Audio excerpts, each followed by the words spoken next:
Tell me what it's like to be a mom and how parenting was for you. Okay, so I'll start with having children. And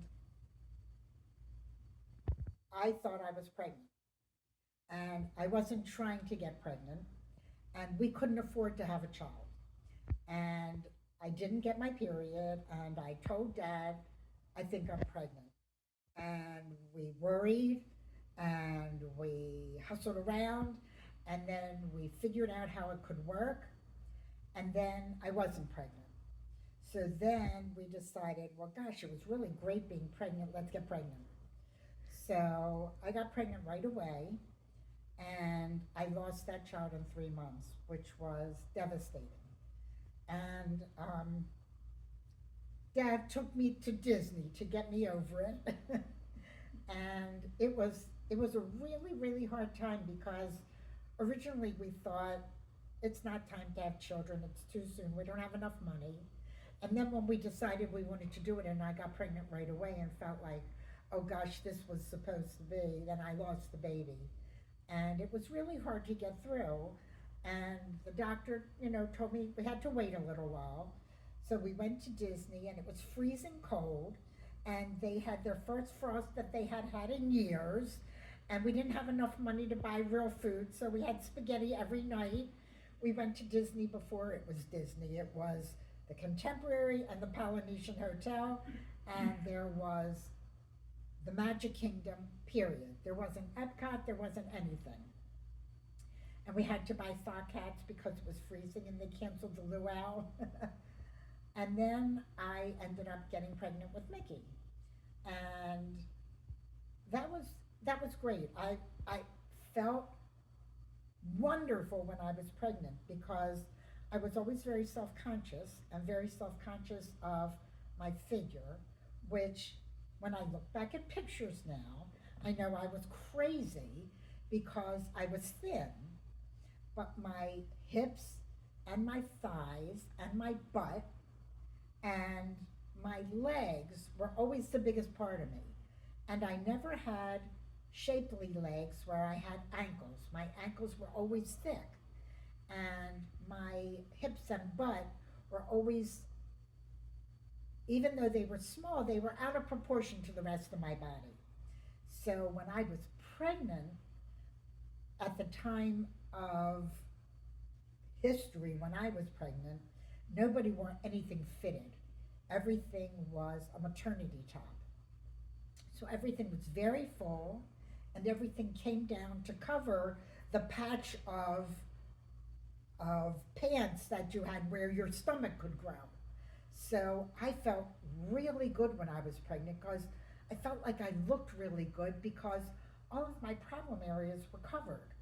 So I strut around when I was pregnant. I thought I looked wonderful. I was happy. I felt good.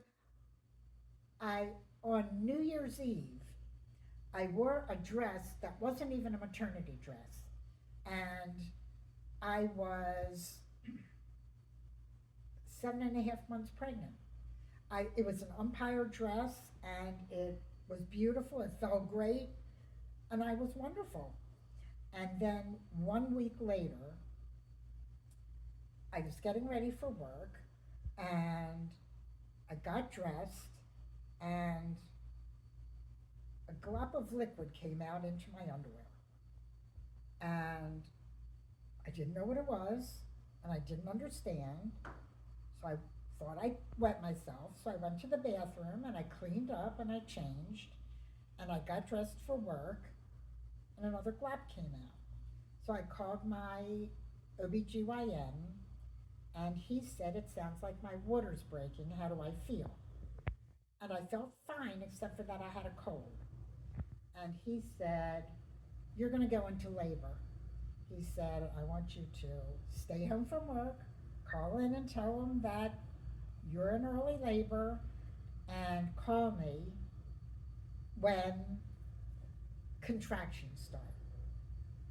Don't need anything heavy, just liquids. And I can't even remember if Dad stayed home or not. I just know that I stayed home and he was aware of what was going on. And around 1 o'clock, I called the doctor and I said, nothing's happening. I'm really hungry. Can I eat something?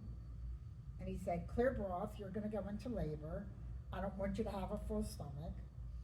And I went through the whole day with globs coming out. There's the best way to describe it is king syrup, which was thick, thick syrup. When you would turn it over, would come out a blob at a time. That's what was happening. So I stayed home. Dad came home from work. I still couldn't eat anything. I called the doctor. He said, you're going to go into labor during the night. Call me when you do. And I said, what if I don't? And he said, if you don't go into labor, I'll meet you at the hospital tomorrow morning at 8 o'clock. So this is what I remember. Whether that was exact or not, I'm not sure, but this is how it is in my memory. Went through the whole night, just had a cold, went to the hospital, met the doctor. He said, your water is breaking. I wasn't in labor, but they were going to induce me because the water had been leaking all day, so my protection was gone. And the baby was big enough to be delivered, and it was unsafe for me to carry it any longer because the fluid is what protects your baby in your womb. And he said, it's safer to deliver the baby than for you to carry it any longer. So we're going to induce you, and it will take longer, and just be patient. And the doctor is leaving, and he's walking out the door, and now I'm getting this confused with you and Mickey, because I have to remember,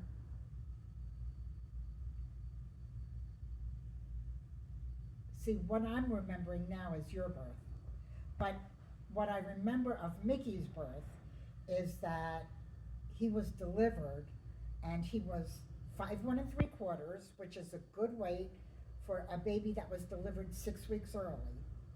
But I had a cold, and he was unprotected all that whole day that I never went into labor, and he was born with pneumonia and bronchial disorders. His the whole breathing system hadn't fully developed. So he was taken into the NICU and hooked up to every kind of wire and device you can imagine. And Amy, who was my best friend then, worked for the pediatrician. The pediatrician came in and talked to both me and Dad and explained to us that the baby was sick but being monitored, and he was small but not too small, and that he was being watched very carefully. And I said, so then we don't have to worry. And he said, I didn't say that. So I couldn't even go and see him. Dad went and saw him and held him. He was very small. He was able to try to feed him a little bit. In my memory, I looked through a window, through a glass window.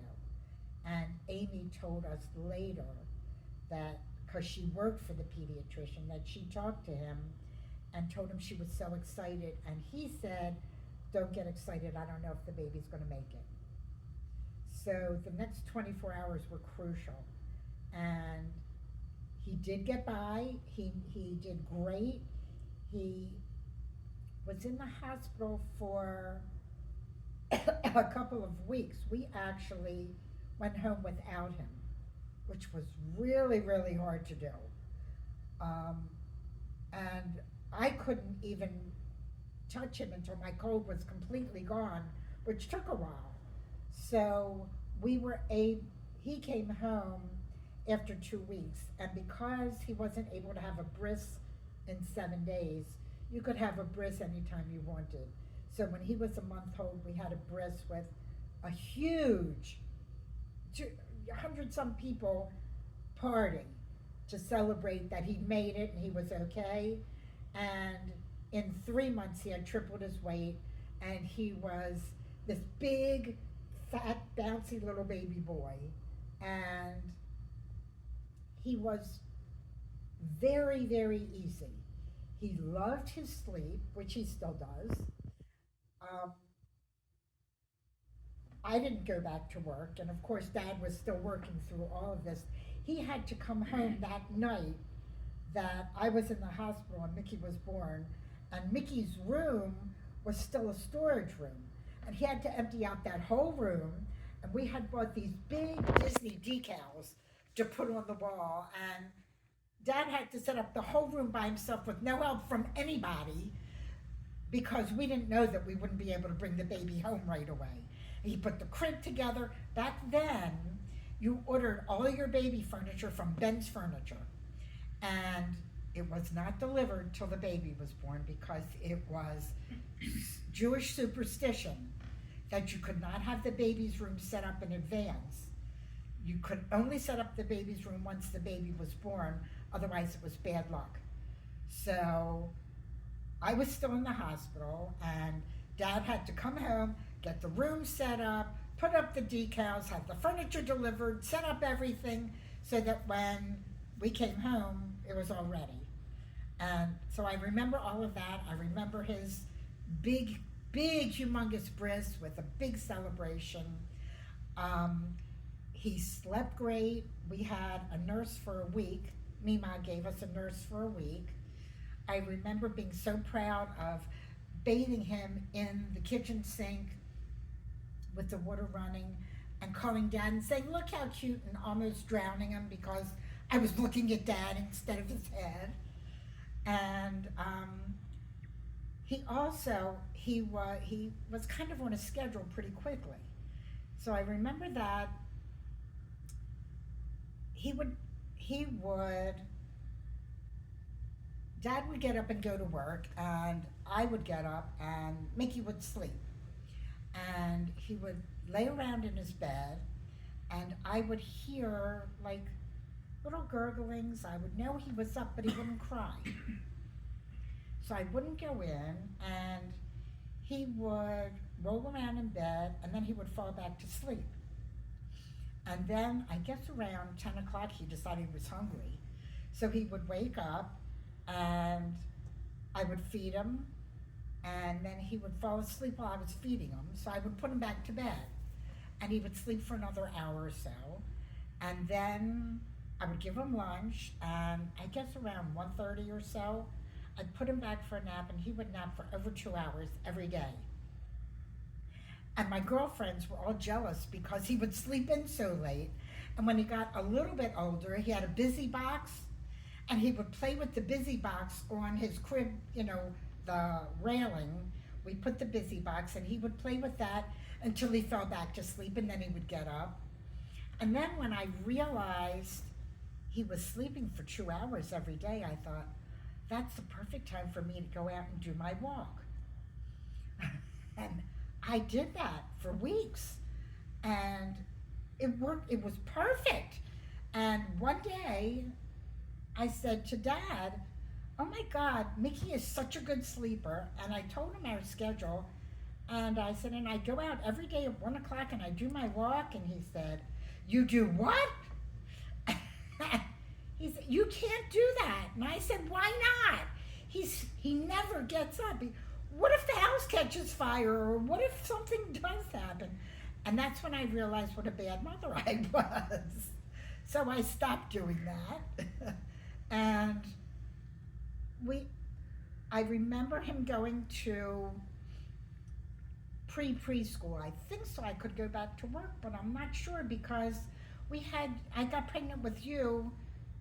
You're only 2 years apart. So I got pregnant with you when he was like 15, 16 months old, which was not the plan. So the plan was to have children very close together. And Dad and I both agreed on that. So as soon as the doctor said I could start trying, we started to try for baby number 2. And I got pregnant right away. And he told me that it could take a little while for me to get pregnant. And I forgot when I got pregnant with Mickey, they put me on Pitocin because of that miscarriage. And I said I want to get blood bank. Progesterone, right? Wait, Progesterone. no, Pitocine's what induces you.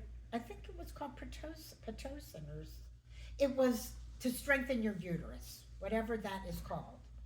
And when I got pregnant again right away, I was very fertile, which was unusual because growing up my periods were very irregular. So I think they put me on the pill to regulate my period. And they told me I would probably have trouble getting pregnant, but I never did. I got pregnant right away. So when I got pregnant again, I told the doctor I wanted the shot to strengthen my uterus, and he said that I didn't need it because I'd had a baby, and that strengthens your uterus. So I didn't get it, and again at 3 months I had another miscarriage. So again I was very upset, and but I had Mickey, so I couldn't stress and I couldn't pout the way that I wanted to. I had to bounce back because now Mickey was, he was over a year old and he was doing things. He was very, very oral. Everything went in his mouth. I remember that Dad was painting a wall brown and he had a stick in there to stir that Mickey decided was chocolate and licked it. I remember Mickey, when we would go to a beach or a sandbox, he always ate the sand, so everything went in his mouth. So I had to be there for him. I had to be happy. And then we tried again, and that's when I got pregnant with you. And again, I was very happy being pregnant. I felt exactly the way that I did when I was pregnant with Mickey. I got on the shots right away to strengthen my uterus. I didn't ask the doctor. I told him I'm having it. So he let me have it. I thought I remembered it being a shot every month, but I could be wrong. But I know it was shots. And they were given to me by the doctor, not at home. And I thought, okay, I've got to be careful now because I'm going to deliver early with this new baby that I was sure was a boy. Absolutely sure. And I really wanted a girl. But I was okay. If you had a brother, that was fine. But I really wanted a girl. Deep down inside, I really wanted a girl. But I wasn't saying anything about it. And I was just happy being pregnant. Again, I liked the clothes. The clothes hadn't changed in 2 years. And you weren't on time. Not only were you not early, but back in those days, they didn't let you go more than 2 weeks late. So I was a week late, and the doctor scheduled me for a to be induced 2 weeks, so that I would have been 2 weeks late. And I remember when went to the hospital and I was induced, that's when the doctor said, okay, we're inducing her. She's not really ready. The baby is there, but not in position. Because we're inducing, it's going to take a long time. So just be prepared that it's going to take a long time. So the doctor left, and in the hallway to your father said, she's going to be a while. I'm going to get something to eat. And he left the room, and Dad came back in, and I said, I need a bedpan. I have to pee. And Dad gave me the bedpan, and it wasn't that I had to pee. I said, go get the doctor. I'm having this baby. And Dad said, you're not having the baby. You're imagining it. You're not having the baby. And I said, I am having this baby. Go get the doctor. And from what Dad tells me, he went out. He said to the doctor, I know she's imagining this, but you have to come back in and you have to tell her she's not having this baby. So he came back in and he examined me and he said, "Don't push. Don't push, don't push. You're having the baby." Now, Dad will remember probably, but I don't. I think that was when I was delivering you, but it could have been when I was delivering Mickey. I know that happened with one of my deliveries, but I'm not sure which.